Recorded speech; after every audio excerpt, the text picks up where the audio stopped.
So welcome to this study vlog. I put up a poll the other day. It seems like the most popular one right now is vlogs that are just like studying in medical school. So this video is just gonna be that. Tons and tons of just working.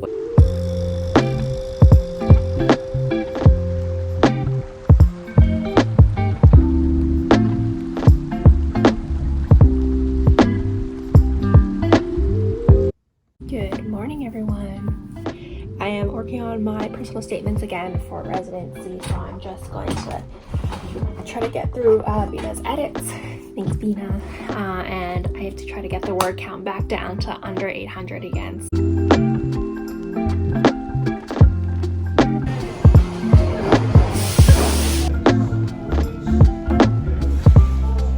Matcha and hojicha.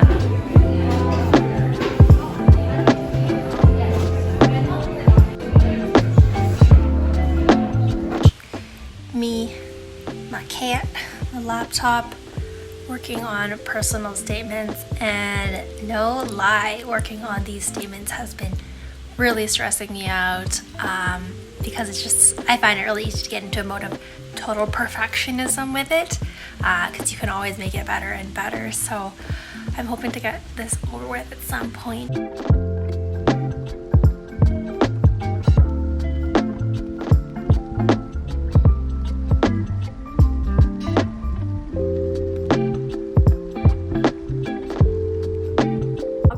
My eggnog latte here, hanging out on the couch, and I'm about to hop onto Discord with two of my classmates from med school, and we're going to work on our personal essays together. So yesterday I got done all the personal application part, the CV, and so now we're going to tackle the difficult part, which is writing, and it is such a difficult thing to do, to just write about ourselves, so we decided to do it together.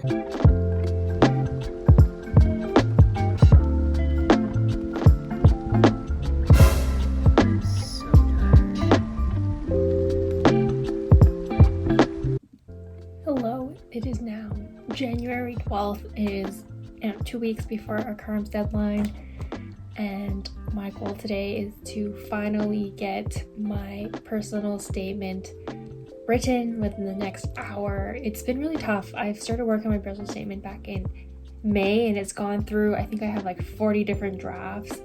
It's been a journey, and now I'm trying to remind myself that I think because I put so much stakes on this, I've been really being perfectionistic about this, and now I'm just trying to say like there's a level of just like good enough, and if I'm happy with it, that's just the way it's gotta go. So yeah, I'm gonna hop on Discord with some friends and we're gonna do a study session.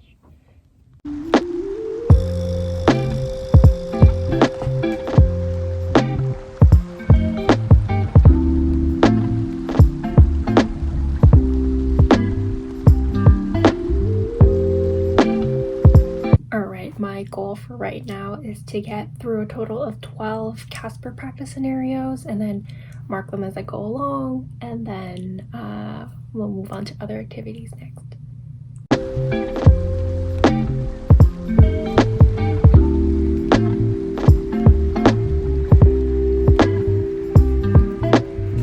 Just prepping for clinic patients, but just reading around.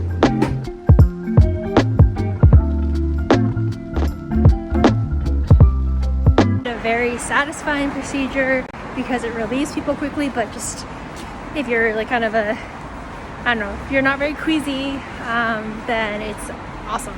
I was filling out the admissions orders as well, you know, considering I haven't done any, like, I don't think I've done any rotations that admitted patients for the last, this is neurology, probably back in October? Maybe October or September. I was surprised that I like still remembered how to do admission orders, which I thought was pretty crazy. Yeah, I wish I had discovered ENT earlier in my medical career. I definitely think this would have been a really strong contender for like a specialty I would love to be in. So if like, for example, if in Canada we didn't have to choose so early, I definitely would be considering it as a career right now. I do like the procedures, like you do a lot of like very hands-on, a lot of microscopes. Yeah, so yeah, call live. This is my first call shift, so I want to call again on Saturday, and so we'll see how that goes. But anyways, it's like 9 o'clock. I haven't eaten, so I'm gonna go home and eat and just get ready in case I get called again later. I am on the weekend of my very last clinical elective. Not gonna lie, it's been pretty exhausting. I was on call this morning, so we went in rounds, and I'm just hanging around in case I get a text and have to go in. Changed out of my scrubs because I don't know. It's been quiet so far, knock on wood. So I thought I'd get some Carnes interview stuff in. Yeah, I don't even know what to start with. There's so many things to do. I think I am going to start with reviewing research papers to kind of refresh my brain on what they were about. Research papers, research presentations, and all that good stuff. But like me and all my friends have been really exhausted after doing morning rounds and going to the OR all day, and we still do weekend call, overnight call, etc. So it's really tricky to find the energy, but I'm just kind of feeling the pressure that I really need to get my interview practice going and do the video because I'm not talking very coherently. That is what it feels like to be at the end of fourth year.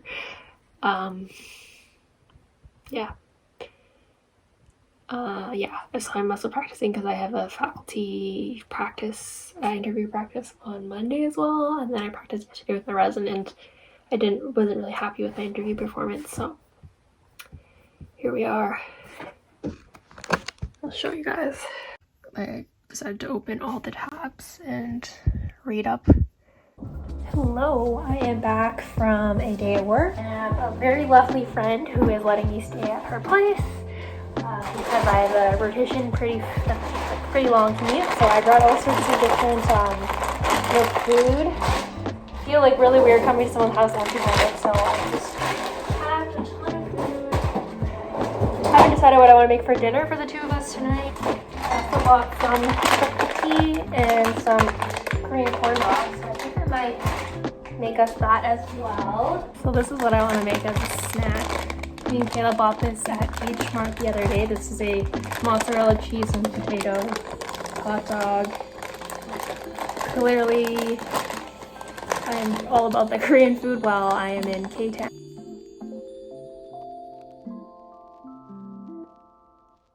So the stuff that I did today in the OR, we did lots of breast reconstructions, which is pretty standard plastics. You could, which I really like. It's a really nice surgery, reconstructions, reductions, that kind of thing. And I really liked that I got the opportunity to suture.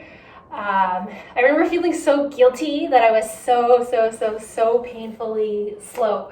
Like, you have no idea. The first one, I was like snail's pace, and at the point, like, the fellow had finished his suturing, so like the attending sutures, which is like the supervisor, and then we have a fellow, which is like an upper, kind of like the next stage after residency, and he's like, fast, and then I'm just like this, and then anesthesia, the nurses and the anesthesia students are just like watching me. But I do know that like I have to go, like, I'd rather go like slow and careful and get like a beautiful closure, because I knew like at one point I was feeling pressure, so I went a little fast, and so I didn't go shallow enough, so we're doing subcuticular, and then it like, didn't look as close, and I was like, okay. Then I told myself, we're just gonna go slow and do the best job we possibly can.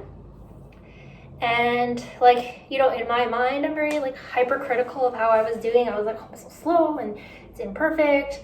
But in the end, the fellow and the attending were like, hey, this is actually like, it's coming together really nicely. It's looking good. You're actually at a good speed, like, or even a great speed for where you're at. This is like really good for you being a medical student. And it does make me step back and know, like, I'm like, oh, I'm so much admiration watching the fellow with speed. And obviously our attending is like godlike speed.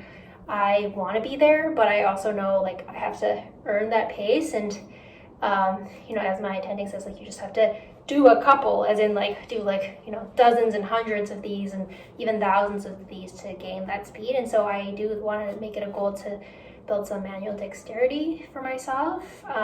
Like, I think I'm good, and then like you think you're good, and then you compare yourself with someone above you, and obviously it's really humbling that there's just so much to learn. And my tendency, even when you're like out as a staff, once you graduate fellowship, you still feel like you kind of like first 5 years you kind of are really fumbling around.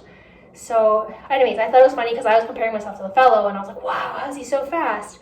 And the fellow was like watching my staff suture, and he was like, because they were both suturing, like each suturing a breast, and like, you know, our like attending was just like already like almost done, and my fellow was just doing his thing. And so I realized at every stage there's someone you can look up to who's doing it better, and at the same time I'm using it as motivation to get better, but also realizing that you know, you have to think about where you are in your stage, and it's humbling. Medicine is a really humbling process.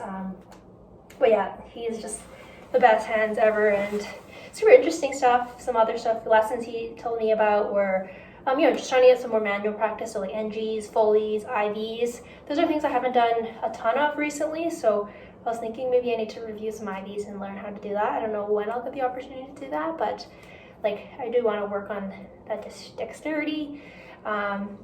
And you know, he's like doing lots of stuff with your left hand to like, and that's why I'm right-handed. What else? And then he talked about like complications, so planning for that. So he says, you know, like always keep in the back of your mind, like something bad could happen, you might need to revise it. And so give yourself room for that, plan for that, you know, put things like kind of leave room or put things where it would be easy to revise. So I think that's a bit like abstract, but yeah, just like plan ahead for complications, because he says once you do 100 of those, like by chance, one of those is going to be where something goes wrong. Hey, Kathy. What else? Everyone was talking about cars. I do recognize all the names of the different types of Porsches, but I don't really know enough about them.